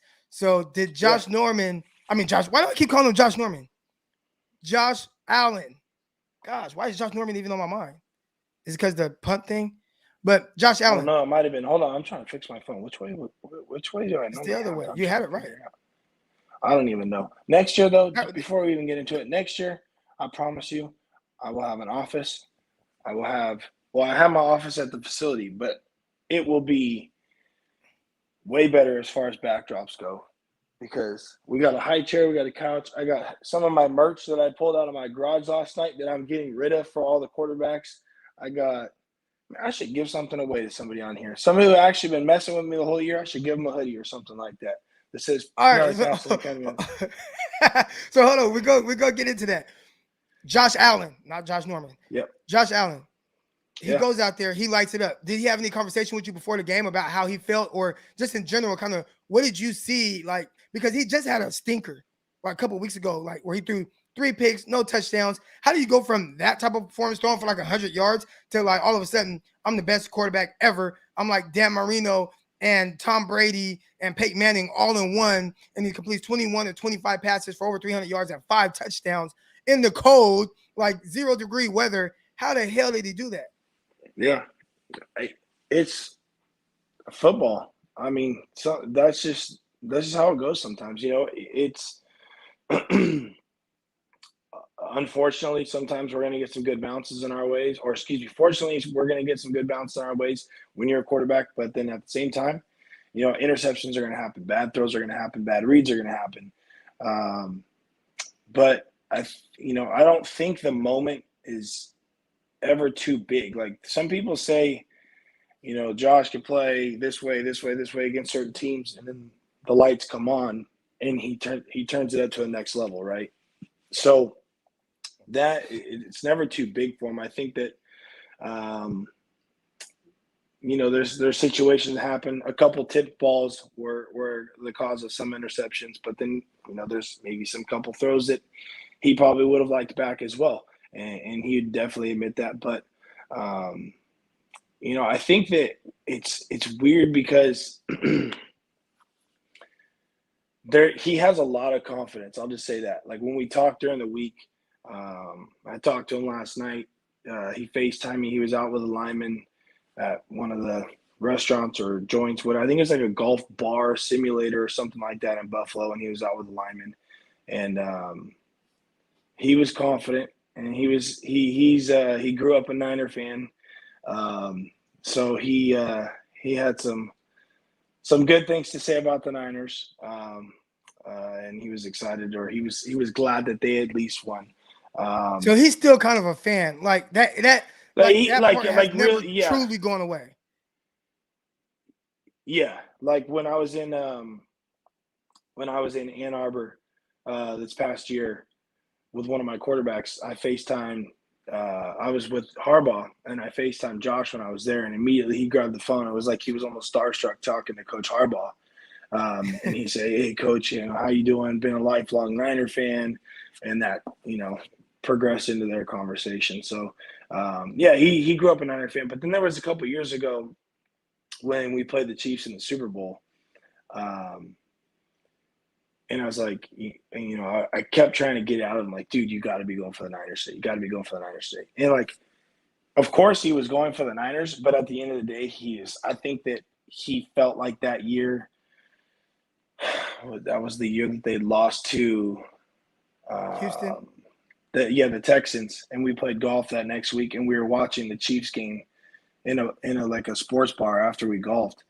And the Chiefs were playing, and he had that sour taste in his mouth. So he felt like he should have been, or he could have been playing potentially into that game, right? And so it's always going to change. Like, yeah, he'll be a fan. He'll always tell people, and he'll show love. And his parents are definitely the same way too. But at the same time, it's a business, and there's going to be some sour taste in your mouth when you don't make it and somebody else does, regardless if it was your team or the team that you grew up liking or not. So, but yeah, he was pumped for the Niners, and he was having some drinks and having some fun, and had some things to say about Dallas, like we all did. But besides that, no, I'm just kidding. But no, I don't know, man. The things, he's so competitive. I can't, like I told you guys before, and I'll say it. He's so competitive. Like when you're on Twitter and you're kicking the ball in Crocs, right? Yeah. That man would be at your house, and he would think he could do the same thing at any given time. Anything that you could do at your house with a damn basketball, with a football, with a ping pong ball, with a pool cue, whatever the hell it may be, kicking balls in Crocs in sport mode or not, it doesn't matter. He thinks he can do it at any given time, and he doesn't care. He'll try and do it. And so, and it could be little things. It could be card games. It could be freaking magic tricks. Like the guy loves little magic tricks. When we were in Tahoe a couple years ago, he's watching this dude do magic tricks. He immediately grabs a deck, and he's so competitive. He's trying to do the same thing. And so, like, that's just how he is. He's wired different, but it takes a little bit of a different wiring to especially play quarterback in the NFL. And again, he's always been like that since I've known him. He's put out just play after play, and people don't – Buffalo wasn't really – or still isn't. Like, people take notice of it, but we don't see it a lot on the West Coast just because Right. it's like if you don't have the package or whatever it may be, a lot of people don't see it until they see fantasy stats or like random replays on ESPN or something like that. But the numbers he's been putting up for the last couple of years has been silly, to say the least. And I think you would probably know because you do the underdog stuff, and I haven't had him 4 years in a row. I haven't had him on my fantasy team. One of my brothers or my wife or somebody scoops him up before. But I think he led the league in fantasy for quarterback this year, right? For points. Wow. I think he did. But it's fun to watch. Everything he does is fun to watch. He was dialed in the other night. He has that confidence, and I know damn well he'll be ready to rock and roll this week. And I know he's going to carry that same confidence this week that he did earlier in the season when they played the Chiefs. and I know he definitely wants another shot at Tennessee. So we'll see what happens. So we're going to move on to the 49ers, and obviously we have Jimmy Garoppolo. And we didn't get a chance to talk last week, and we know the situation with Jimmy Garoppolo. He has that thumb injury that sounds really brutal, but for whatever reason, he's able to have what I like to say 100% function with it. Like, I believe if he didn't have 100% function with it, they wouldn't play him. Like, is there pain? Yes. Like, is he 100% with his thumb? I do not think so. But whatever he's able to do, I think they're able to shoot it, they numb it up, or they take away the pain so he can get through the game, whatever. But I do think he, at the very least, has to have like 100% function with it to be able to grip it and rip it the way that he has. All right. Jimmy Garoppolo, we talked about him a little bit on this show earlier in this episode. And I've noticed this kind of trend of something with him. And I think this is why so many people are like really confused with what he is, whether it's fans of the 49ers who kind of go at each other's necks, fans of opposing teams who are like, well, we don't want anything to do with Jimmy Garoppolo. Then you have me where I'm like, no, he's a good quarterback, but he has weird moments. And one thing that I noticed, and not just last night, but I noticed, I mean, we've seen it rear its ugly head plenty of times. He has a tough time putting teams away. Like if the 49ers aren't putting a team away with the run game, and he has to make throws to put a team away. And what I mean by that, you got Brandon Ayuk wide open on the bench route or blaze route, and you just overthrow it, and that kind of just lets a team hang around. Or you're in the Super Bowl, you're up 10 with a little bit of time left, and you can't make that one player that one throw to really put your foot on the team's neck. I feel like he kind of struggles with that if the run game doesn't put the 49ers run game puts teams away more than Jimmy does. But Jimmy plays well enough to always be in games. I can't even think about, the last time 49ers were really blown out, maybe the Cardinals game, but aside from that, every game with Jimmy Garoppolo is close. And he keeps you in all these games, and he makes some throws where you're like, wow, that was big time. That tight window throws and things like that. And he's one of the most clutch quarterbacks in the NFL, I believe, when it comes down to the last 2 minutes. There aren't many quarterbacks I would rather have throwing the ball. I might take 3 guys over him maybe in the last 2 minutes of a game, because I feel like every time he puts the 49ers in a position to win. Right. But saying all that, I also think he's the reason why some of these games have gotten as close. The defense plays lights out. You have a terrific run game. You have all these weapons. We just talked about your boy Josh Allen, who has no run game really, right? Especially in comparison to what the 49ers do and the multiple looks they do off of it to free things up, and how the passing game works off of the run game. You have all these things at your disposal, and even then, it's so tough for Jimmy to put teams away. Why do you think that is? I don't know. That's the one question I think that everybody, if we had the answer to that, it might make more sense to us. But it's almost like he does better when they're behind with 2 minutes, like you just said, than they are with 4 minutes left, right? Because that 4-minute offense is key. Like you not from behind, but to try and get to the 2-minute warning and milk the other team's timeouts, or force them to use their timeouts. And I wish I had the answer for you on that, honestly, Croc, because I watched so many games where, like yesterday, as soon as he missed that ball to Ayuk, like my first thought was that shit's going to come back and haunt him. And it shouldn't have, right? Like he makes that play or hits Kittle thereafter, right? Like they make those gimme throws that should have happened. The game is over, right? Or the play with Trent Williams, right? Where Trent wasn't set. If Trent Williams gets his hand down, Jimmy waits a split second longer, the conversation, Undisputed would probably be a little bit different this morning. I don't even watch Undisputed, but I want to watch. That's what it's called, right? With Skip and Shannon. Yeah. Right? Yeah. Well, I cannot watch. I'm going to watch that this morning. I cannot wait to watch it, just because I feel like it's probably going to be the most watched episode of Undisputed ever, probably, because people are just going to be firing off on Skip Bayless this morning, especially Shannon. And I saw that little crying video yesterday. I don't know if that was from yesterday, if that was from the past, whatever it was. But that was comedy watching him sit there with tears or fake tears or whatever he had going on. But no, I'm definitely excited to tune in that one. But I don't know, man. As far as Jimmy G goes, like you look at the game yesterday, okay? First of all, if the offense was cooking, or if the offense cooks, and I've seen it happen a few times, and I think everybody else would agree too. Like Shanahan's first 10 to 15 scripted plays, right? And everybody has, just so you know, like for some people that don't know, typically coaches, obviously they watch film all week. They have game plans set for certain teams. And they get an idea of how teams might play you. Right? They'll have a script of like the first 15 plays. Well, Shanahan has a script of, the first 15 plays, pass plays, run plays, and down from there. The offense was absolutely cranking on all cylinders that first drive, right? And we see that a lot. And then it kind of just like slows and kind of flows into the game, and it goes from there. And we do see it like often.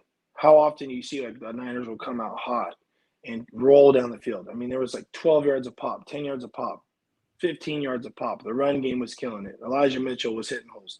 The O-line is killing it. Jimmy G looks as good as anybody most of the time on the first drive, right?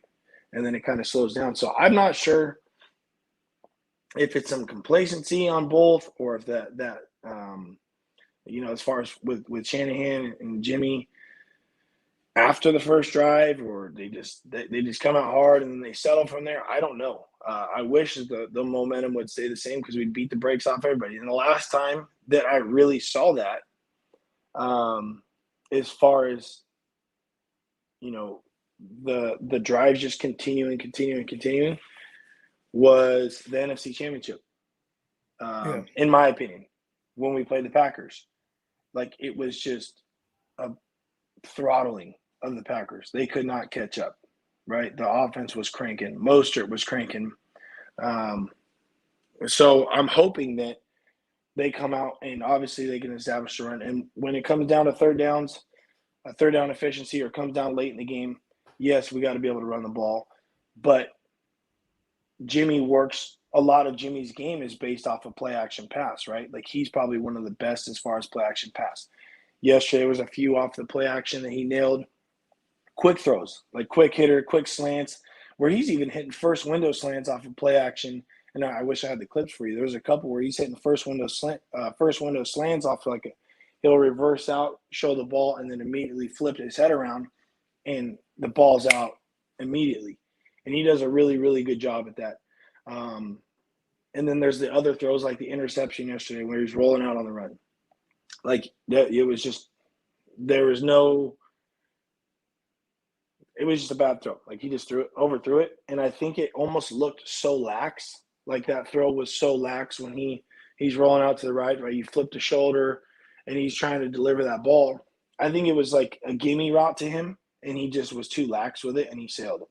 That's just my opinion on it. It wasn't like he was trying to force a ball in there. The guy was open, right? But he just missed it. You think the thumb would have anything to do with a throw like that? Or it might. Like, honestly, it really might. In fact, I have a kid that I'm training right now who's in college, and he came back for Christmas break. Same exact thing. He's got the UCL deal going on, and I told him, like, dude, stop throwing. Because every time he comes out, he'll try. He's got it all taped up this weird way. Granted, he's not getting the same shots as Jimmy or same, treatment or whatever it may be.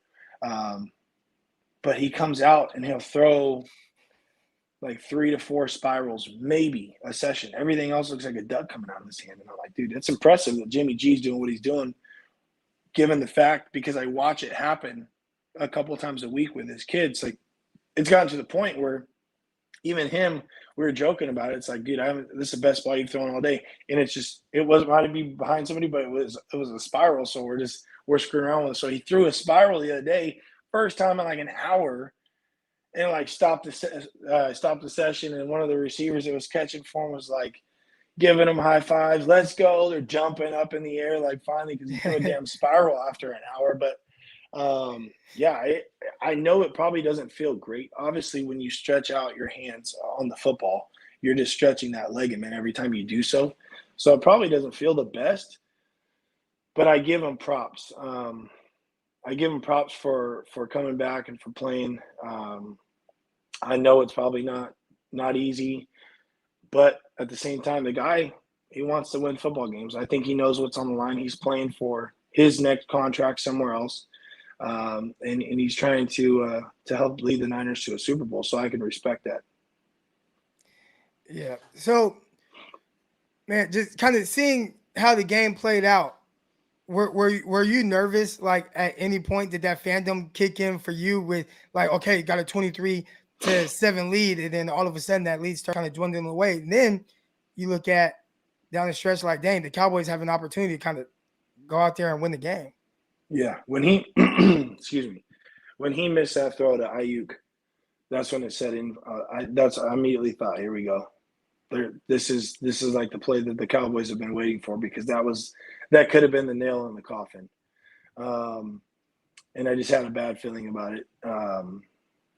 So typically I'm a pretty optimistic person. When it comes to football, I get it, and I know how football goes, and I know how, you know, the tide can change real quick in football games. And sure enough, it did. And it shouldn't even have got to that point.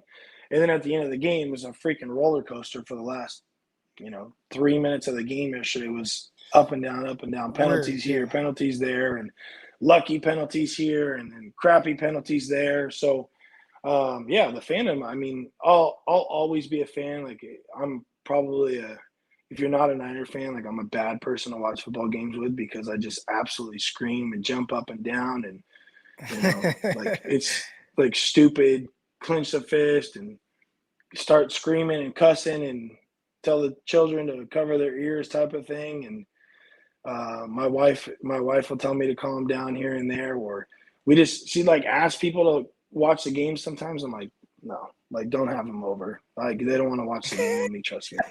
Like, it's gotten to that point, and I saw it with my dad growing up. And my dad, dude, calm down. It's not that big of a deal. This is back when we were in middle school, and the Niners were the freaking black hole of football, right? Like, it was terrible to watch every single week. And he's always pissed off, screaming at the TV, screaming at the refs.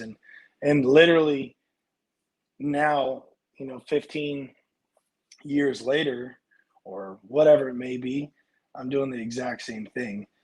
Screaming and yelling at the TV and at the coaches, at the players. And so, yeah, that fandom is always going to be there.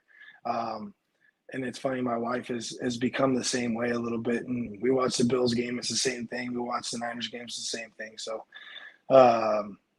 yeah, I got nervous though yesterday. Like, I really did. I just, because you're playing on the road in the playoffs, it's the Cowboys matchup. It's like, it was set up to break our hearts at the end of the game, realistically. And Right. And as well as I do, the worst part of it, besides realistically losing, is knowing, especially from around here, all the Cowboys fans that would be in your ear, in your mentions, texting you, all of our friends that we've grown up with that are Cowboys fans, past teammates, like, literally to the point where you want to fight them, right? Like, I'm sure Croc has probably about a couple thousand people at this point that want to beat his ass just because he's been talking mess and just being a savage on Twitter, or probably texting him. There was probably some people at the game yesterday that wanted to kill you while you were walking out because they couldn't stand you. So I know you're embracing that right now. So, yeah, that gets to be the worst part of it, typically, besides the team actually losing and knowing, okay, well, you get to watch football for another couple of weeks, but your team's not in it. But it's going to be all the people that are on your head. So, but I think the matchup this week, I think that, I don't want to cut you off. I don't know if there's any questions. Well, I wanted to tell you. Well, I wanted to ask you a couple questions about that before. Well, I want to ask you about dildos being thrown on the field, but I'll talk to you first about the Packers and the 49ers as it pertains to the quarterback position and Jimmy Garoppolo, going out into that type of weather, which I might go to the game. I got to ask my wife because I've been traveling to these damn games and I've been all over. And then I think the weekend after this, I go out to Mobile for the historical Senior Black Bowl? college. Oh. The historical Black college, they have their combine, so I'll be there covering that for the Locked On Draft Show, and then I'll also be covering the Senior Bowl. You know what I'm saying? So I'm going. You know what I'm saying? So we'll see if my wife lets me go to a third 49er game in a row out there in the cold Wisconsin. Maybe if I take her with her, but she doesn't like the cold. But that type of weather, Jimmy Garoppolo, how do you think he holds up in that? I know he was groomed playing in New England, so it's not like he's not used to kind of just being in that environment, even if he's not the one throwing the passes. But now you have to throw the ball. The ball is going to be hard as a rock. You have this thumb injury. Do you wear a glove? How does that kind of prohibit being able to grip the ball with that injury and all those things? Playing in that weather, what can you expect? I think that it's good, obviously, that he's got another week in therapy and another week of, some rehab stuff on his thumb. But, it definitely is going to change because, like you said, the ball gets harder. You got to squeeze it a little bit harder in order to grip it. But he grew up playing in that weather because he grew up on the East Coast or in the Midwest, whatever, playing football in Illinois in college. So you're dealing with cold weather frequently. I don't think I'm hoping it's not too big of a deal. Like if it was just a normal, the thumb wasn't an issue, I would say it wouldn't be any different than any other game. Obviously, when you get to a cold game like that and it's going to be a little bit tougher throwing the ball, I don't know how cold the projections are going to be. It's probably going to be 10 to 15 degrees or lower than that, whatever it may be. So ideally you'd like to control the clock with a run game. And I think that's any game for the Niners realistically.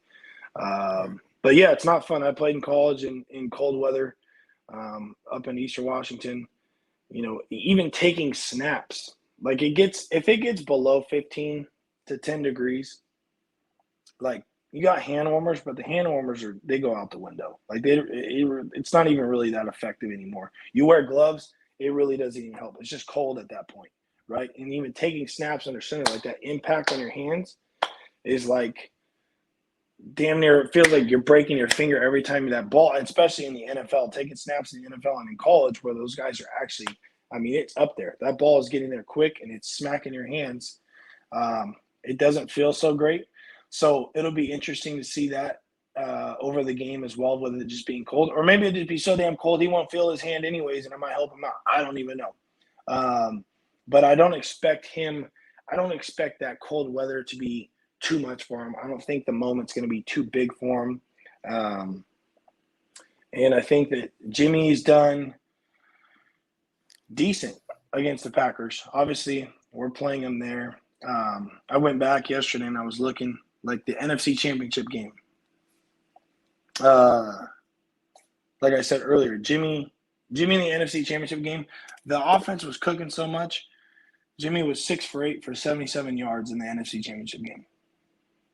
Now, what I thought, and I touched on this a little bit too, do you ever think that you'd see a stat line where Aaron Rodgers, Tom Brady, Dak Prescott, Patrick Mahomes, any of them would only attempt 8 passes in the game, regardless of a team doing, well running the ball? No, I honestly probably not. Unless it's Mac Jones and it's negative 30-degree weather in Buffalo. Right. But and I think most people kind of look at those. So, like, the reason why I say that is because I, too, was like, well, everybody's, getting on Jimmy about throwing 8 times and the 49ers kicked their ass. But, like, they didn't have to. They didn't have to throw the ball. Like, that was my thing. No. But then kind of looking back on it and kind of how things have played out, now I start to look at it like, maybe there was something there, right? Like Mac Jones, right?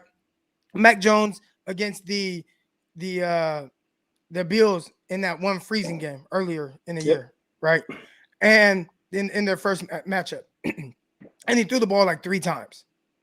And I think there are a lot of people like, well, they ran for 200 yards, don't have to throw the ball. And I'm like, yeah, but I don't think it's not nothing, right? Like, I don't think it's like that. It's telling us something, like in the sense of, well, we just don't think that's necessarily a strength of his. like being able to throw in this weather. Because there were times where, I mean, they were only up like maybe 3 points at, most of the game, and it's 3rd and 7, and they're like, well, we're just going to run it regardless if we get the first down or not. Like they had no, like there was no sense of urgency to throw the ball at all or put the ball in the air. And you look at that game against Green Bay, and obviously the 49ers ran all over them. But when I talk to some people about that, it's like I don't think it's not nothing that he only threw the ball 8 times. Right. No, I get what you're saying. Realistically, though, I think if you can control the clock and you can control the game with the ground attack, and you don't have to throw the ball, I think that obviously most people would just say, screw it, let's take the win. And then you get the competitive guys that really deep down probably won't say it, but they'd still want to throw the ball more just because. So you could be onto something there. I don't know as far as that goes, just because Mostert had like 230 that game and 4 touchdowns, and it was just a beat down. And, Rodgers didn't have a great game. He didn't have a terrible game, but he didn't have a great game. And then there was that one before that they played where Rodgers had the hurt ankle, and the Niners beat the hell out of him again. And I think, Jimmy G was it 14-20? That was in 2019. 14-20, 253, 2 touchdowns. They won 37-8. We had 22 rushes for 112 that game. But the time of possession, 35 minutes, 16 seconds for Green Bay, and the Niners had it for 24. Well, Green Bay couldn't get a first down. They couldn't. They couldn't. They couldn't get it. They literally couldn't get it. And then that last one, the last game we played them this past year, Jimmy was 25 for 40, 257, 2 touchdowns, 1 pick. Green Bay had the ball for 30 minutes, 8 seconds. San Francisco 29-52. So damn near even right there. So he's 2-1 But the overall. 49ers want to win the the time of possession. Right, want to win it. That's the thing, is if you can obviously try and keep the ball away from Aaron Rodgers, because he does magical stuff. Hence the last game we played, right? Earlier this year, where, like I just said, 25 for 40. The only difference realistically, besides letting Aaron Rodgers have the ball back, everybody was making a big deal. It was like 40 seconds or something like that, whatever it may be. 37 seconds, too no much timeouts. time. 37 seconds, there you go. And it was too much time for them. So otherwise, if it's not Aaron Rodgers and Davante Adams, maybe that's another win for the Niners. Maybe, but the difference in that game was Jimmy started slow. That first quarter, he started slow. The Niners offense started slow. They didn't come out the gates. And then they had to play catch up a little bit. And then they still made it a close game. So playing from behind, that's the thing. It kind of goes back to earlier. It's like you get up and then put the nail in the coffin, right? How many times do they put the nail in the coffin with just Jimmy? And we don't see it often. They put the nail in the coffin the other times with the run game. And that first time we played him, like I said, he was 14 for 22 touchdowns, and they won 37-8. So, but Aaron Rodgers was a little bit injured that game, or it was Davante Adams was a little bit injured that game with the ankle, I think it was. Yeah, Adams. So, I would like to see them obviously come out, and you're going to have to keep the ball away from Aaron Rodgers, especially at home. Like, to think that Lambeau Field is going to look like the Cowboys Stadium did yesterday, like, you're crazy. Every ticket in that place at Lambeau is a season ticket, right? And so most of those people are going to be going to that game. Cowboys fans, I don't know how it's situated there, but there was obviously plenty of red there yesterday as you were there. And it was pretty loud for the 49ers when they were on defense. But Lambeau Field, I can't anticipate Lambeau is going to be a sea of red on Sunday. So it's going to be a little bit more hostile, or excuse me, was it Saturday night? It's going to be a little bit more hostile there. So it'll be interesting to see. Like, I'm very curious, Jimmy in that hostile environment in the playoffs, because last time we were there, we had home games, right? We were playing in better weather, home games. The last couple of weeks with that thumb injury, he's played in a dome. Right, so he's dealt with the nice warm weather, and he's done enough. But realistically, it's going to take more this week. I know that you're to think that same Niners rush attack that's going to run for 250 yards will show up on Sunday. It very well could, and I hope it does. But I think good and bad, sadly, it might come down to see how Jimmy really performs. And if we get the same Jimmy Garoppolo that we got in the first half yesterday, like I think we're going to be cranking. But that's the one missing point is you never know what Jimmy is going to show up, right? And that's what I think us as fans and everybody else is watching is concerned about. And that's always been the concern with Jimmy, is like what Jimmy is going to show up. Because yesterday in the first half, he looks like one of the best quarterbacks in the damn NFL. And then there were some errant throws in the second half, some misses, and it just gives you these weird mixed emotions about it. Yeah. We have a question here from our guy, and he says, if you haven't already addressed it, Jimmy Garoppolo pre-injury, never used his lower body. Have you noticed a change? So basically, have you noticed a change in the way that he is throwing because of the thumb? So is he like, okay, I know because of this thumb, I have to step into throws more. I can't just snap off those passes. Have you, I don't even know if you've been looking for it, but have you noticed any kind of difference? No, I noticed another quarterback coach put it out there yesterday, like short front step. He's always had that short front step, which Jimmy, I think, is top 3 in as far as, quickness to get the ball out. But obviously, like the first thing when we're throwing the football, everything starts with the ground, or from the ground up. So he has that good short front step. Then he'll fire his right hip, and then his arm will chase from there. And he does a really good job at doing that and getting the ball out quickly. I think that the Niners offense in Jimmy's game is a lot of the underneath 10 to 15-yard routes, 5 to 15-yard routes that don't require a ton of lower body stuff. It's a lot of quicker throws, so the feet might not necessarily be set all the time, which is good and bad. One, it's good because you can get the ball out quickly.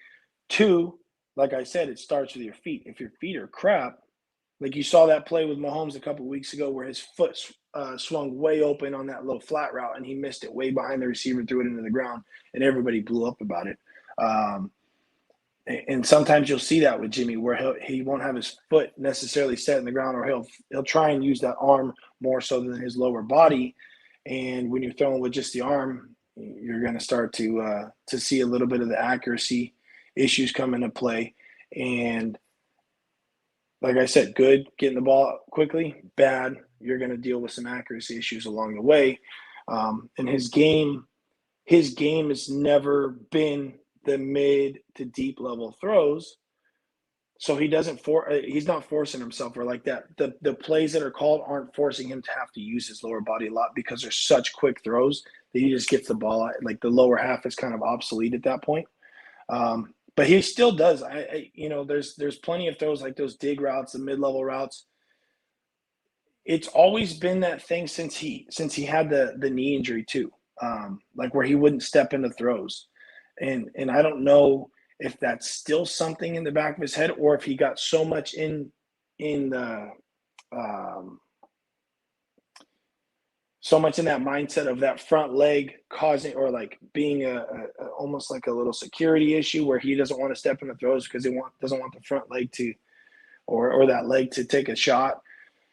I don't know. But at the same time, when he does step into throws, his mechanics are some of the cleanest in the NFL as far as getting the ball out quickly, the lower half firing. He's worked with I believe he's worked with, obviously, Tom House, the same as Brady. His mechanics are very similar to Tom Brady's mechanics.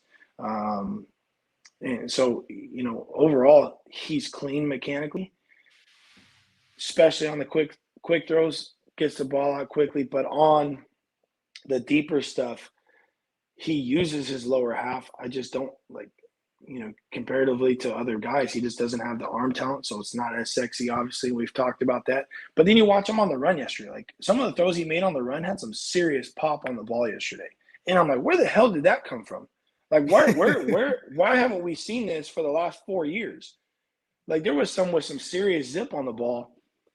It was like more so than him having his feet in the ground and actually just sitting back there and ripping it. So I don't know. And then you watch a guy Maybe like it's Dak Prescott one on of the those other things. side where What was that movie when we were kids? The kid that broke his arm and then he started throwing 100 miles an Rookie hour of the Year? fastballs. Maybe that's Yeah. he done Roland tore his Gardner? thumb up and now he's throwing fastballs. Yeah, at maybe he got a everything. little extra juice behind it. I don't even know, but it's yeah, I don't know. As far as the lower body stuff goes, I think if you go back and look, you'll see a little bit more of it. And it just depends. It's circumstances, right? Like if there's guys at the feet, it's a little bit different, right? With the quarterbacks have this when you drop back and you take a snap, and it's hard to feel that until you're actually under center, and then you're under center in the NFL. And it's way different where you got some big ass dudes that could land on that front leg. The steps become a little bit shorter unless you gain some space in the pocket, take some retreat steps, and buy yourself some time. A lot. It's like throwing into a phone or throwing out of a phone booth. Like everything is so congested in there. So the steps become a little bit shorter. The arm is going to become a little bit more live, and that motion with the lower half becomes a little bit quicker too. So it just, I think it's different circumstances will give you a different lower half sometimes from Jimmy. But yesterday, he was driving the ball on time, and I felt like that he felt like he was on time. And when Jimmy is on time with the throws, as far as taking that snap to actually the ball out of his hands where the guy's in a certain window, he'll do a really good job at stepping into it and using the lower half of his body. Nice. All right. So before I get you out of here, of course I have to ask, what's up with the dildos out there in Buffalo? Man, they are nuts. That's the thing. The Bills Mafia is absolutely nuts, man. And I got some of them that follow me on Twitter, or some of the Bills pages that follow me on Instagram, and they're nuts, man. Like some of the shirts they make, some of and I saw I think it was Pat McAfee. He called it a Bildo, just because it's happened every.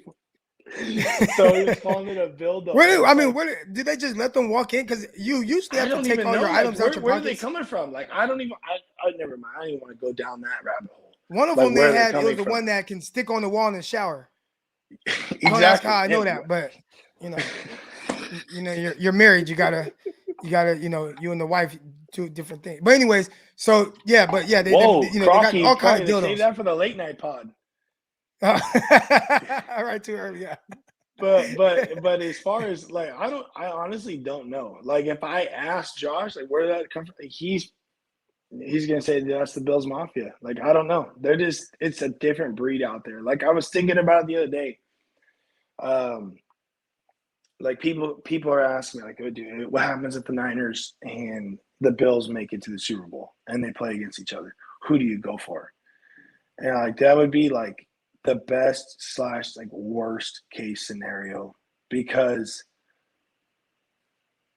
like I actually thought about it like a couple years ago. Like I'd be pretty torn, but I think the faithful would hate to hear me say this, but I think I would have to root for Josh, because he's like a little brother to me. So how many times, like if your brother was the Cowboys quarterback and they're playing the Niners in the NFC Championship game, like deep down you're gonna have to root for my brother. Yeah, right. And so I'd probably be at the game with my brother's jersey on. So exactly. So that's how it would be. Like you never know if your brother or a super close friend like that would make it to that game again, right? So like I feel like, okay, the Niners will make it to another Super Bowl regardless if they're playing Josh or not. I'd have to go for the Bills, or I'd have to go for Josh if they played against each other. But Raunchy Crocky, look at that. Exactly. Croc's a different breed. But I was thinking yesterday, like, could you imagine, and I hope it's not the case, but if the Packers fans and the Bills Mafia went to LA, like it would be a culture shock for LA, for both of those fan bases. There'd be a lot of cheese, a lot of wings, a lot of brats, a whole lot of beer, tables, a lot of tables smashed left and right, ketchup and mustard and dildos. Exactly. But no, hopefully that's not the case. Hopefully the Niners go up to Lambeau and put it on them, and who knows what'll happen with the Aaron Rodgers thing. That's what's gonna get interesting to me. They've had a great year, obviously, and it seems like it's like the same story. We see this every single year with Aaron Rodgers. It's not like this is anything new, right?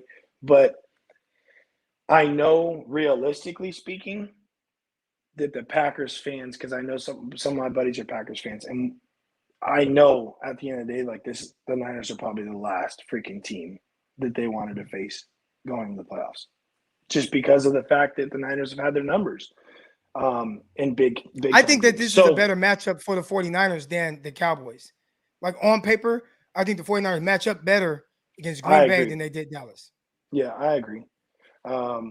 And I think that if the DBs, I think obviously it's like this stop Devontae Adams and you might be all right, you know. So hopefully Nick Bosa should be good. I think they said that he was probably going to be good. So it'll be nice to see him back. You know, putting that pressure on Aaron Rodgers. I think if the DBs stay home and do what they got to do, you know, there were some ballsy calls yesterday with DeMeco Ryans, and whether they make those same calls, like one of the plays, I think it was the 4th down call where he went zero. Right? And he brought somebody. It's like went straight zero, and Dak ends up scrambling, like throws the ball. It was a great throw for the circumstance, right? Like he pushed vertical, and then like the corner's flipping around, and then the receiver almost makes the catch. But it was like that would have been a hell of a play, like a lucky play, just because he kind of chucked the ball down the field.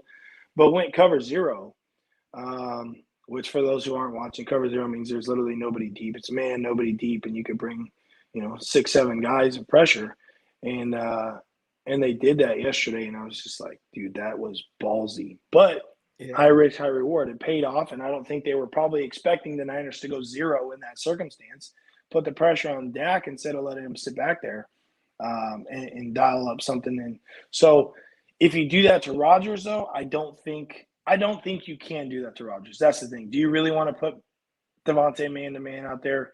Rodgers is too quick with decision making that I think to really go straight zero with it, and you know, you might do some one robber stuff or some different man pressures or whatever it may be, but I think that you're going to be if he comes out in zero, he might be playing with fire with Aaron Rodgers. Like, you're just taunting the beast at that point. You know what I'm saying? If you go zero against him. So we'll see. It'll be interesting. Obviously, they've played well against him for the most part, but at the end of the day, you can't really expect Aaron Rodgers to come out and shit the bed. Like, it's not going to happen. He's going to come out and he's going to be Aaron Rodgers, and you got to figure out a way to try and keep the ball away from him. And limit Devontae Adams.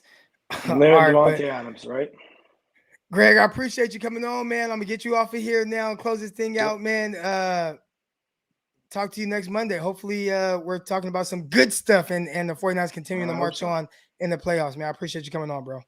Yep. We'll see you guys. All right, we're going to take a brief break and come right back and finish everything up. Here we go.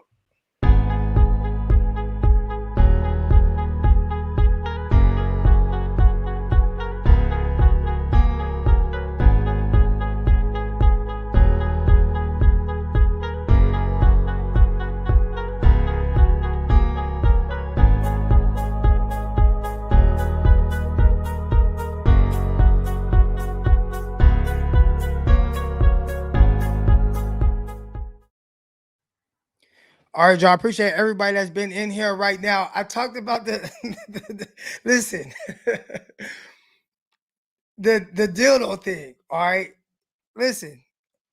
When you married, I've been married 6 years, so like you try to find different things for your wife, and you know what I'm saying. So I'm not. First of all, you don't go nowhere near me, so don't take this the wrong way. All right, don't take it the wrong way at all. But you the wife, you know what I'm saying? I don't want to say too much, but y'all gotta, have a little fun. Just know it sticks on the wall. And yeah. I appreciate everybody that's in here right now. Shout out to everybody in the chat. Everybody that watched via Twitter. There's already been over, I checked, it's like over 1,300 views already. There's a girl, she just commented on Twitter. She was like, I was standing right next to you at the game. That's what's up. Shout out to her and everybody that was in this where I was at. You know what I'm saying? We was high-fiving, all that good stuff. We had a good time, man. Good time. Got a little tight. Got a little nervous. Got a little nervous, you know what I'm saying? But 49ers pulled it off. So shout out to the team, DeMeco Ryans, Kyle Shanahan, Jimmy G, Debo's best player on the field, all that good stuff, man. It was awesome. Awesome to see, awesome to experience. Will I be in Lambeau Field? I don't know. I'm going to try to go. We'll see if the wife will let me go. But if you like this show, make sure you hit the like button, hit the subscribe button, all that good stuff. Shout out to everybody that saw me at the game, took pictures, and told me about how much they love the show and everything. I thought that was dope. It's still kind of surreal, like it don't feel real, right? Like that, like, man, people like the podcast, people like the YouTube channel, people like Locked On 49ers, which our episode, myself and Brian Peacock, will be out later today. And again, if you like the NFL draft, 49ers don't got to worry about the NFL draft yet, but if you're a guy that likes to draft year round, Locked On NFL draft with myself and Ryan Tracy. But make sure I don't have any last second super chats. Until next time, y'all, I appreciate y'all, man. Go Niners. I'm out. Peace. Intercepted. It is picked off by Aaron Rodgers. Over midfield, he'll run it all the way into the end zone. Touchdown. Hold the press. Hold the press. Shout out to my guy Chris. I just saw him in the chat, and he was like, "Hey, did you mention MLK Day?" I did not mention MLK Day because to me, my days are all kind of spread out. I mean, they're all like weird right now. I was just in Minnesota for a couple of days doing some stuff, and then I'm in Dallas for a couple of days watching the game, and then I jet home after, and then it's like, okay, now work out. Then I got trained the athletes at the top of the hour at 11 a.m. And then I have the Locked On 49ers show at 12. So my mind's all over the place. MLK Day, man, it's awesome. I should have took the whole day off. But shout out to MLK. If you haven't, in Atlanta, they have it's like a whole like memorial type thing. It's like a whole MLK like museum. You know what I'm saying? And it's pretty cool to go to. It feels weird. Like you can go to the church that he grew up in, the house. You could go into the house. And I did that out there in Atlanta. And that was awesome. So make sure you guys check that out. It's MLK Day, though. Let's go, baby. All right, now I'm out. Peace. Intercepted. It is picked off by Aaron Rodgers. Over midfield, he'll run it all the way into the end zone. Touchdown. Crop Talk TV podcast. Peace.